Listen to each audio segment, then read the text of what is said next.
అచ్యుతాపురంలో జరిగిన మృతులకు సంబంధించి బంధువులను పరామర్శించడానికి ఆల్రెడీ చంద్రబాబు నాయుడు ముఖ్యమంత్రి ఆల్రెడీ పరామర్శిస్తున్నారు. ప్రస్తుతానికి విశాఖ మెడికవర్లో చికిత్స పొందుతున్న వాళ్ళకి మెరుగైన వైద్యం అందించాలని ఆదేశాలు జారీ చేశారు. మరో పక్క నుంచి ఇక్కడ చనిపోయిన కుటుంబాలకు సంబంధించి కేజీహెచ్ దగ్గర మార్చురీ వద్దకు వచ్చి వాళ్ళ కుటుంబాలకి భరోసాగా ఉంటామని చెప్తున్నారు. చనిపోయిన ప్రతి కుటుంబానికి కూడా ₹1,00,00,000 నష్టపరిహారం కూడా చెల్లిస్తామని చెప్తున్నారు. అయితే దానికి సంబంధించి మనం విజువల్స్లో కూడా చూసుకోవచ్చు. ప్రస్తుతానికి ఆ బాధ్యతలందరినీ కూడా ఆయన పరామర్శిస్తూ వాళ్ళ యొక్క యోగక్షేమాలను కూడా తెలుసుకునే ప్రయత్నం అయితే చేస్తున్నారు. అయితే ప్రభుత్వం అన్ని విధంగా ఆల్రెడీ అందుబాటులో ఉంటారు.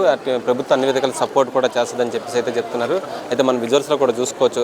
ఏదైతే బాధ్యతలు ఉన్నారో చనిపోయిన మృతులు వాళ్ళందరికీ కూడా ఆల్రెడీ భరోసా అయితే ఇవ్వడం జరుగుతుంది. అక్కడ దానికి సంబంధించి ఇప్పుడు విజువల్స్లో కూడా మనం స్పష్టంగా చూస్తున్నాం. ఆల్రెడీ ఏదేమైనప్పటికీ ఏదైతే సేఫ్టీ ప్రికాషన్స్ వల్ల కొంతవరకు మృతి చెందిన వాళ్ళకి చెందారని చెప్పి అంటున్నారు. అయితే దీనికి సంబంధించి ఆల్రెడీ కుటుంబ సభ్యులందరినీ కూడా ఆల్రెడీ పరామర్శించడం జరుగుతుంది.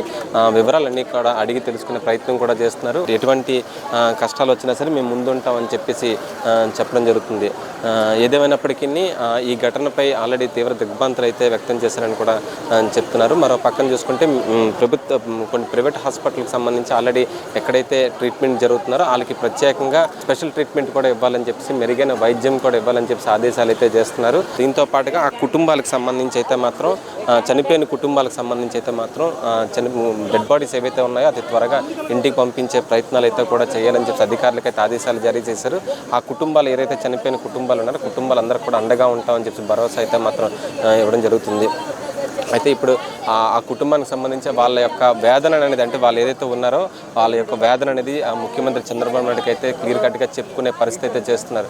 మనం విజువల్స్లో కూడా స్పష్టంగా చూసుకోవచ్చు. వాళ్ళ యొక్క ఏదైతే ఉన్నాయో ప్రాబ్లమ్స్ అన్నీ కూడా ఆ కంపెనీకి సంబంధించిన వేదనలన్నీ కూడా వాళ్ళకి చెప్పడం జరుగుతుంది.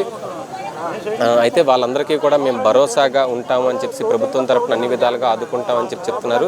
అయితే అధికారులు కూడా ప్రత్యేకమైన చర్యలు కూడా తీసుకోవాలని అయితే చెప్పే పరిస్థితి అయితే కనిపిస్తుందని చెప్పుకోవచ్చు. ఏదేమైనప్పటికీ దీనికి సంబంధించి పూర్తి స్థాయిలో అధికారులకి నివేదిక ఇవ్వాలని చెప్పేసి చెప్పడం జరుగుతుంది. అధికారులకైతే ప్రత్యేకంగా దీనిపై చర్యలు తీసుకోవాలి. అయితే దీనికి సంబంధించి అధికారులు అందరూ కూడా అందుబాటులో ఉండాలి.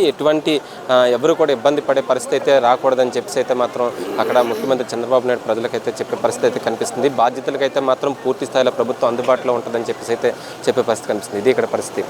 విశాఖపట్నం కేజీహెచ్ నుండి